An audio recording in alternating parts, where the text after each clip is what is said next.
저녁 우리에게 주시는 하나님의 말씀은 신약 데살로니가전서 5장 25절 말씀입니다. 제가 보는 성경으로는 신약 332쪽에 있습니다.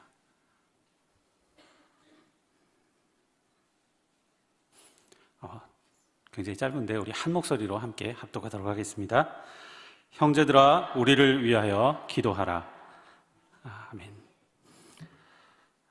전 세계가 이제 코로나라는 전대미문의 바이러스로 인해서 참으로 어려운 시기를 지나가고 있습니다. 짧은 기간이면 끝날 것이라는 기대를 가지고 좀 참으면 되겠지 했는데 그게 벌써 2년을 지나가고 있는데, 그래도 백신이 10년이 걸린다는 그런 백신이 1년 만에 개발이 돼서 또 백신 접종을 하게 되고, 그로 인해서 조금은 빨리 끝날 수 있지 않을까라는 기대를 또 해보게 되는데, 또 변이 바이러스 때문에 너무나 많은 사람들이 확진이 되고 있어서 또 언제 끝날지 하는 그런 걱정도 계속 교차되고 있는 상황입니다. 사실 이럴 때 서로 위로하고 서로 이제 격려하고 그러면 너무나 좋겠는데, 또 사회적 거리두기를 해야 된다라고 해서 가족들도 만나기가 쉽지 않은 것처럼 이야기를 하기 때문에 참으로 어려운 그러한 세대를 우리가 살아가고 있습니다. 이 비대면이라고 하는 전에는 전혀 써보지 않았던 이런 말이 이제 너무나 익숙하게 사용이 되고 있는데, 이것이 빨리 사라져버리는 그러한 시기가 와서 우리가 마음껏 찬양하고 예배드리고 하나님 앞에 영광 돌릴 수 있는 날이 속히 오기를 기대해 봅니다. 2015년 제가 선교사로 파송받아서 필리핀 선교사로 이제 제가 살아온 지 벌써 7년이 되어가고 있습니다. 사실 제가 청년 때도 그렇고 신대원에서 이제 신학을 공부하던 때도 그렇고 선교에 대해서 제가 염두에 두고 공부를 하거나 선교를 해야겠다라는 마음을 가졌거나 한 적이 한 번도 없었어요. 그렇기 때문에 사실 교회에서 사역하고 하면서 선교를 해야겠다라는 마음이 없었음에도 불구하고 하나님께서는 저의 삶을 선교사의 삶으로 인도해 주셨습니다. 그러다 보니 이전에 준비하지 못했던 것이 있기 때문에 매 순간순간 어떤 것이 바른 선교사의 삶일까? 어떤 것이 선교적 삶일까? 라고 하는 고민을 계속 가지면서 하나님 앞에 기도하며 주어진 사명들을 차근차근 감당해 가고 있습니다. 오늘 매우 짧은 본문의 말씀을 통해서 선교와 기도라고 하는 것이 어떤 관계가 있는가라고 하는 이 말씀을 함께 살펴봄을 통해서 함께 은혜를 받고자 합니다. 오늘 본문인 데살로니가 전서는 바울이 고린도에 있을 때 데살로니가 교회에 보낸 편지 중에 하나입니다. 이 데살로니가는 그리스 아테네의 다음으로 큰 도시라고 합니다. 그리스령으로 마게도냐의 중심 도시인데, 성경에 마게도냐, 아가야라는 지명들이 나오는데 이것이 지금의 그리스 지역입니다. 그래서 아가야는 그리스 남쪽이고 마게도냐는 그리스 북쪽인데, 그리스 남쪽 아가야의 중심 도시는 우리가 잘 아는 아테네라고 하는 도시가 있고, 그 북쪽에는 바로 데살로니가가 그 중심 도시로서 항구 도시라고 합니다. 마게도냐로 바울이 가게 되면서 그 중심 도시에 선교 거점을 마련하려고 바울은 처음에 이제 데살로니가로 향하게 되었습니다.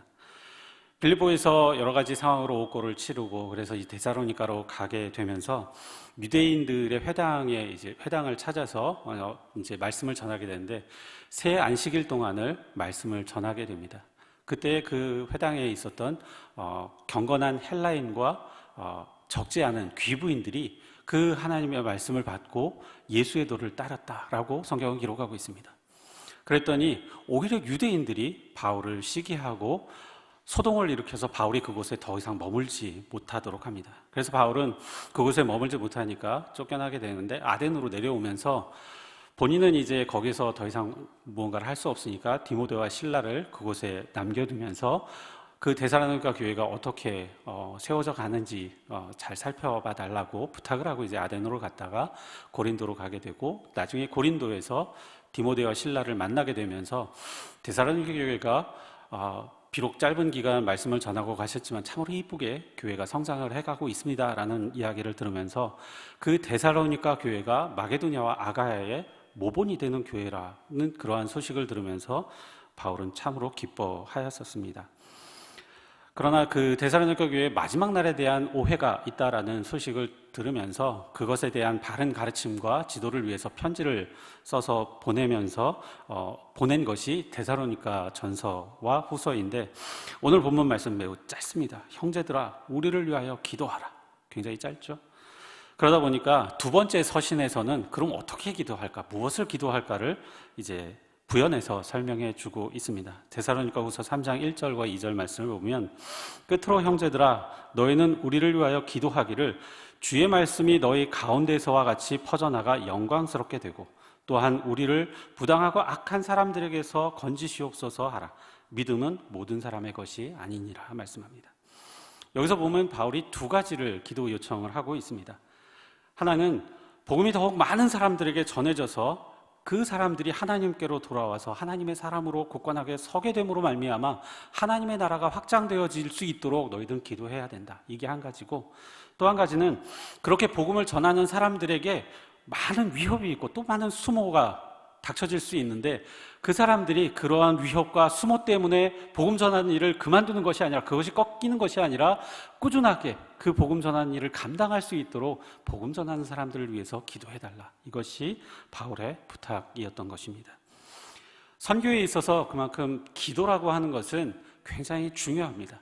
선교뿐만이 아니라 사실 교회가 세워져 가고 운영이 되어져 가는 데 있어서 이 기도라고 하는 것은 매우 중요한 것입니다. 사실 교회는 기도로부터 출발하였습니다. 예수님께서 마지막 승천하시기 전에 제자들에게 부탁했던 말씀이 있습니다. 누가복음 24장 49절에 보면, 볼지어다 내가 내 아버지께서 약속하신 것을 너희에게 보내리니 너희는 위로부터 능력을 입힐 때까지 이 성에 머물라 하시니라. 이 성에 머물라. 제자들에게 부탁했더니, 예수님이 부탁했는데 제자들이 어떻게 하겠어요? 머물러야죠. 어떻게 머물렀느냐? 사도행전 1장 13절에 15절에 이렇게 말씀합니다. 들어가 그들이 유하는 다락방으로 올라가니 베드로와 요한, 야고보와 안드레와 빌립, 도마와 바돌로메, 마테와 및 알페오의 아들 야고보, 셀로니 시몬, 야고보의 아들 유다가 다 거기 있어 여자들과 예수의 어머니 마리아와 예수의 아우들과 더불어 마음을 같이하여 오로지 기도에 힘쓰니라. 모인 무리의 수가 약 120명이나 되더라.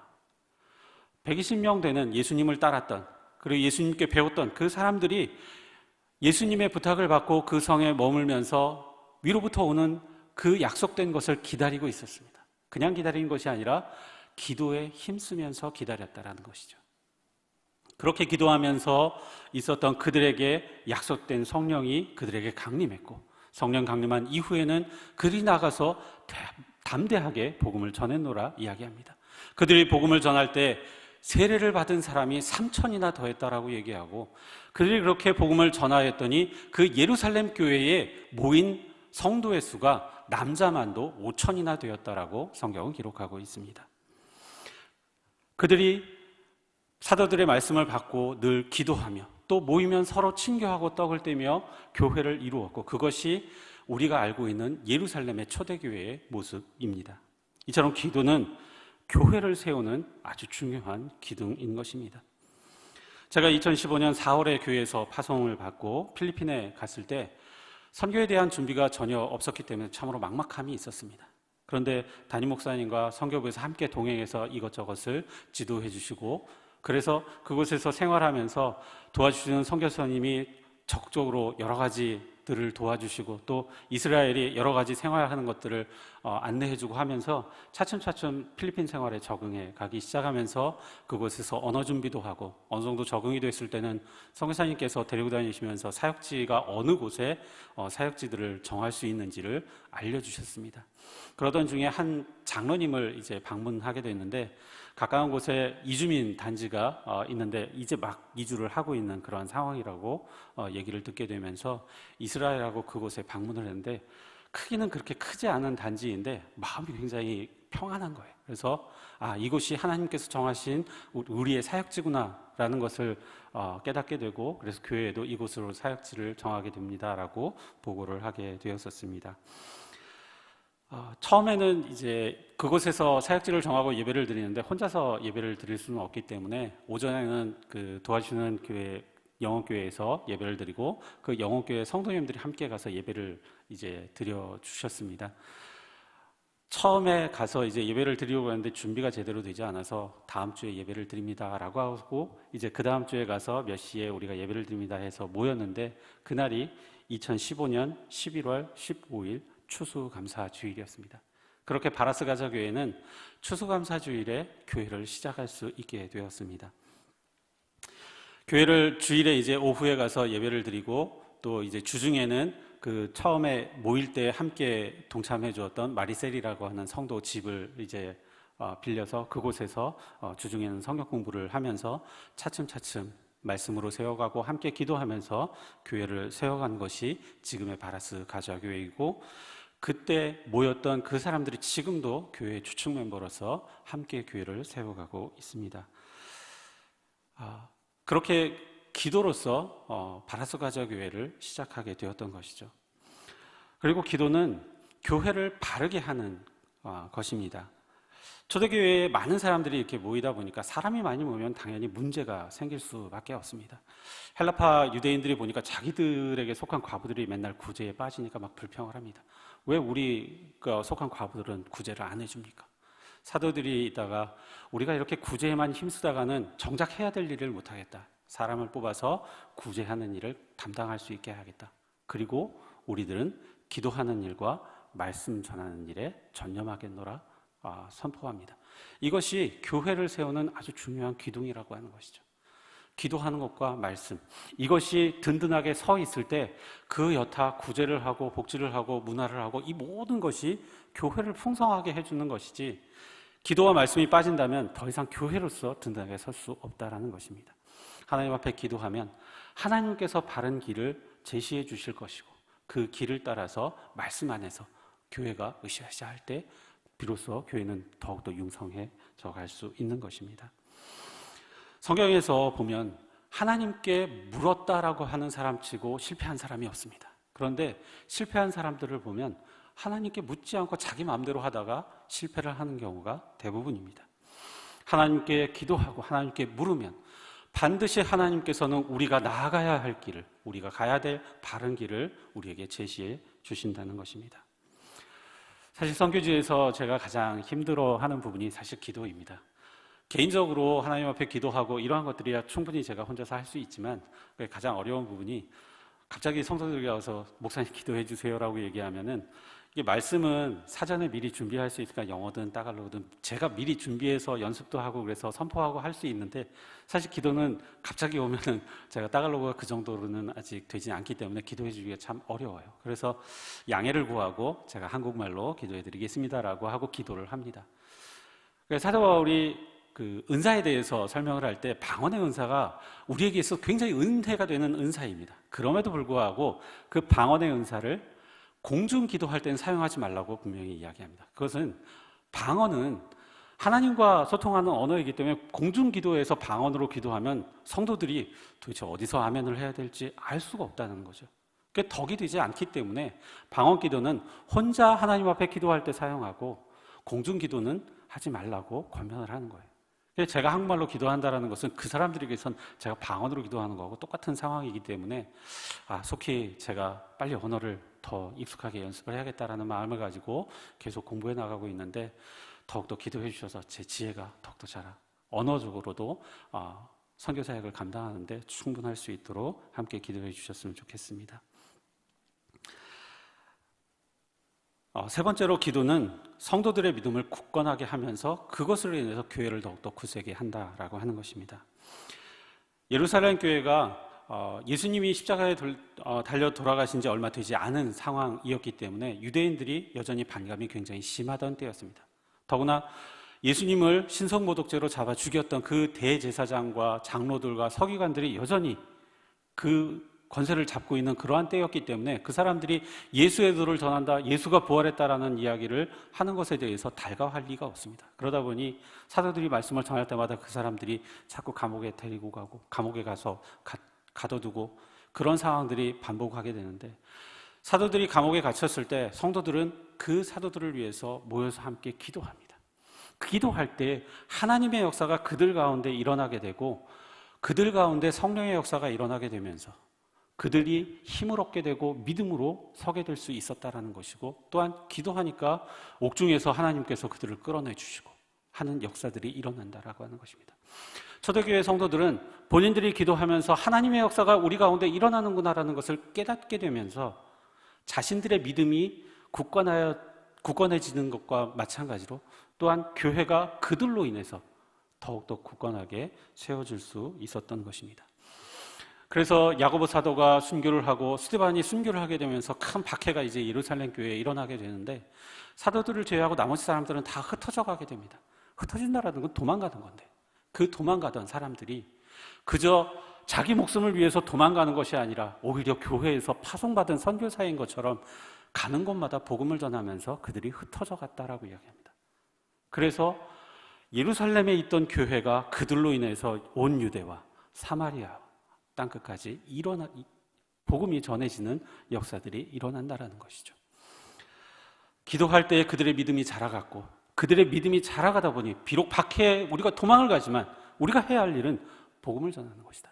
우리가 알고 있는, 우리가 깨달았던, 우리가 경험했던 그 하나님을 알지 못하는 사람들에게 알려주는 것이 우리의 사명이다라는 마음으로 그들은 흩어져 가면서 교회가 더욱더 확장되는 역사를 이루어갔던 것입니다. 사실 기도하면 다 돼 라고 할 수는 없을 것입니다. 하지만 기도하고 하나님의 인도하심을 경험한다면 그 믿음이 자라가게 되고, 그런 사람들은 힘들 때 오히려 기도한다는 것이죠. 힘들 때 오히려 엎드린다는 것이죠. 2015년 11월 이제 골목에서 예배를 시작하게 되면서 교회를 세워간 이래로 다음해 5월에 우리 담임 목사님과 장로님들이 이제 교회를 방문하시기로 했습니다. 그때까지도 골목에서 예배를 드리고 있을 텐데, 골목에서 예배 드리니까 뭐 필요한 거 없느냐, 햇빛 가리는 게 좀 필요할 것 같습니다. 그래서 갓바를 살 수 있도록 돈을 보내주셨어요. 이렇게 갓바를 치고 예배를 드리는데, 이 갓바 밑에서 예배를 안 드려보셔서 모르겠지만 굉장히 더워요. 바람이 안 불 때는 막 땀이 삐질삐질 날 정도로 굉장히 더움에도 불구하고 성도들이 빠지지 않고 모여서 함께 예배를 드리고, 또 감사한 것은 우기철이기 때문에 항상 비가 오는 그때에도 이상하게 예배 때는 비가 온 경험이 그렇게 없어요. 예배 드릴 때는 예배 다 드리고 나면 비 와요. 그게 하나님의 은혜다라는 그런 마음으로 항상 그곳에서 예배를 드렸습니다.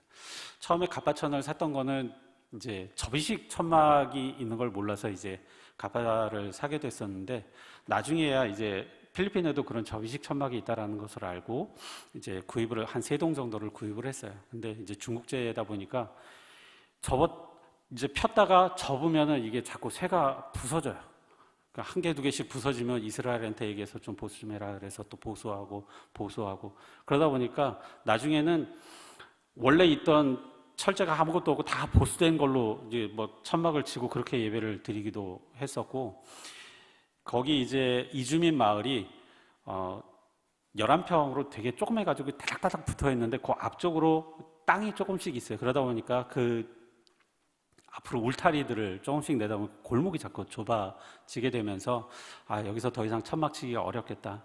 마침 땅도 사주셨던 것도 있고 하니까 그곳에 지붕이라도 좀 세워서 비를 피하고 햇볕을 피하고 해서 예배를 드려야겠다 해서 이제 건축을 시작하게 되었는데, 마침 교회에서도 본당 이전 건축이 이제 시작이 되고 이러면서 사실 이게 전적으로 이렇게 많이 도와주시지 못한 부분이 있어요. 그럼에도 불구하고 그곳에서 하나하나를 세워가는데 처음에 이스라엘하고 얼마쯤 들 것 같으니 그랬더니 얼마쯤 들 거래요. 그 정도면 감당하겠어. 그러고 시작을 했는데 조금 지나니까 얼마가 더 필요해요. 조금 지나니까 얼마가 더, 이게 뭐 불어나는 게 감당을 할 수 없는 거예요. 그러니까 감당을 할 수 없는, 이걸 지어도 되나 싶을 정도로 감당할 수 없는 상황으로 치닫는 상황에 기도하다 보니까 하나님께서 상상하지 못한 곳에서 도움을 주시고 해서 지금의 교회 건물을 세울 수 있게 되었습니다. 기도할 때 분명히 하나님의 역사가 있다라고 하는 것을 선교지 현장에서 깨닫게 되고, 그러다 보니 성도들은 그게 어떻게 이루어졌는지는 잘 모르지만, 제가 이야기하면서 특별히 정말 5,000원, 10,000원도 안 되는 일주일 그 헌금 해봐야 5천 원, 만 원이 안 되는데 그걸 꼬박꼬박 모아서 의자도 사고 테이블도 사고, 이거는 여러분들의 헌금으로 산 것입니다. 여러분들이 이 교회를 세워가고 있는 것입니다라는 그러한 이야기들을 통해서 교회가 누군가의 도움으로만 세워지는 것이 아니라 우리가 기도하고 우리의 손으로 만들어가고 있다라고 하는 것을 함께 기도하며 세워가고 있습니다.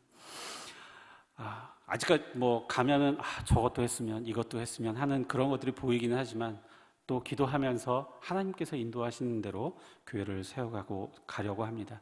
그 하나하나 세워가는 그 과정 가운데 역사하셨던 하나님의 역사가 기도해 주시는 모든 성도님들의 그 가정 가운데, 또한 사업 가운데도 동일하게 역사하시기를 간절히 간구합니다. 네 번째로는 기도는 기도할 때 받는 사람만이 아니라 기도하는 모든 사람에게까지 풍성하게 역사한다라고 하는 것입니다. 사도 바울이 자기가 세운 교회들의 이제 기도 부탁을 합니다.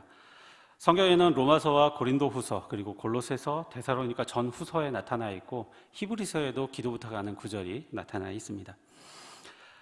기도하는 교회에는 기도로서 그 교회가 든든히 세워져가는 은혜가 있는 것이고, 기도를 받는 사람은, 그리고 교회는 그 기도를 통해서 하나님의 역사가 그곳에 역사한다라고 하는 것을 통해서 서로가 풍성해진다라고 하는 것이죠. 바울은 그것을 알기 때문에 자신이 세운 교회를 향하여서 자신과 그리고 자신의 그 모든 하나님의 사역을 위해서 기도해달라고 부탁을 하게 됩니다. 제가 신학교를 다닐 때 그 여전도의 전국연합회에서 일하셨던 분이 이제 와서 그 하루 강의를 해 주신 적이 있습니다.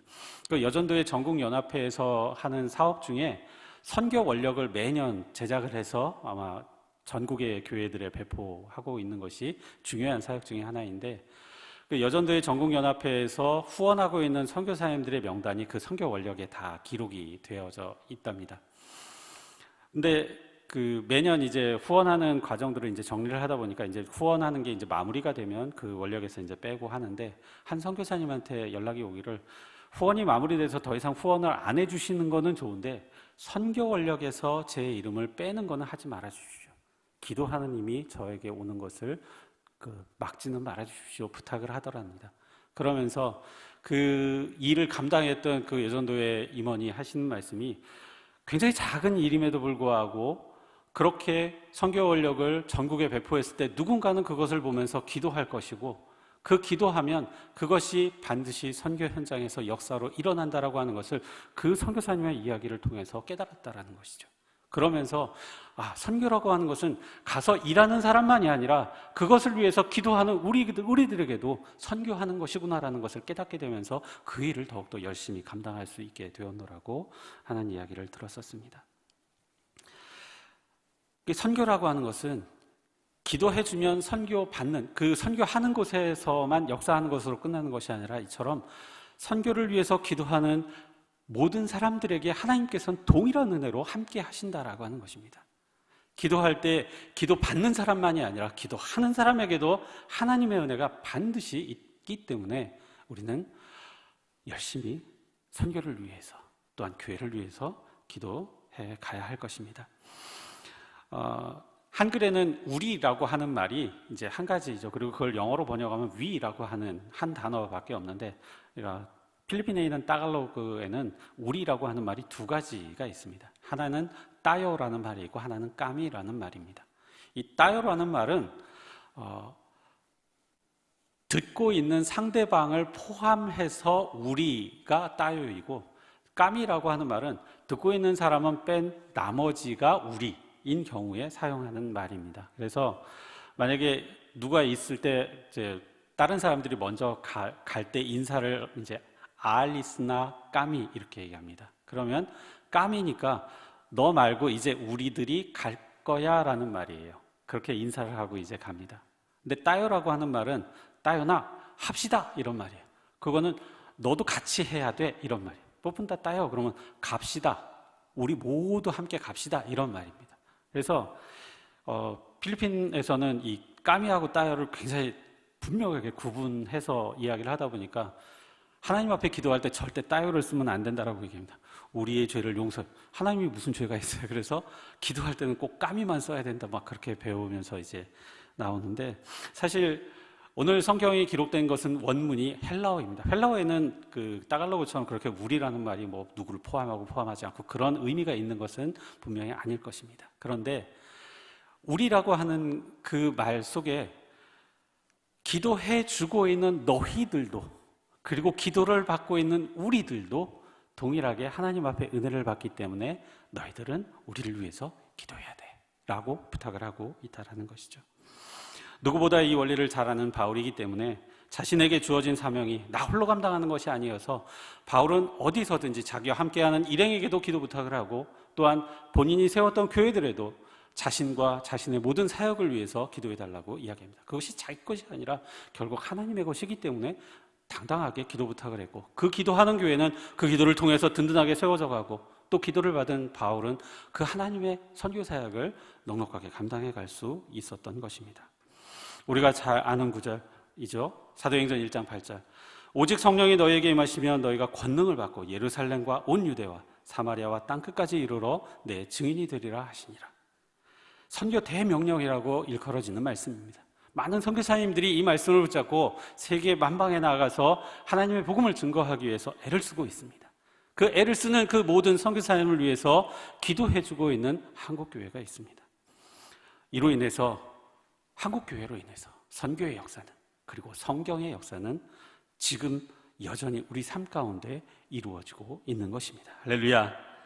지금까지 그런 마음으로 기도해 주셨음을 감사를 드리고 앞으로도 저를 위해서 또 선교의 모든 사역을 위해서 계속 기도해 주시기를 간절히 부탁드립니다.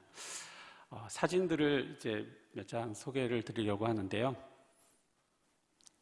계신가요? 예.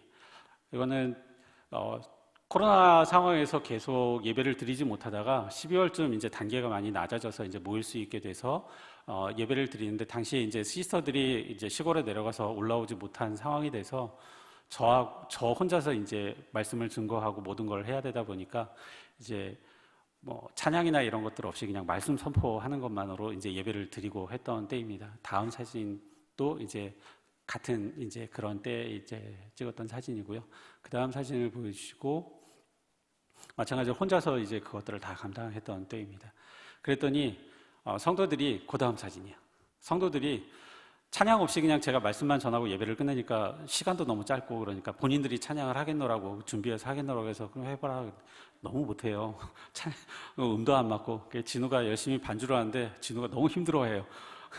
뭐 한 사람은 빨리 갔다 한 사람은 늦게 갔다 하는데도 불구하고 찬양을 하겠다는 그 마음이 너무 이쁘고 그 하나님 앞에 예배로서 찬양하면서 예배를 드리겠다라는 마음이 너무 감사해서 매주 그렇게 감당을 했었고 나중에 시스터들이 올라와서 이제 찬양 인도하고 하기 전까지 계속 그렇게 감당을 해주셨습니다.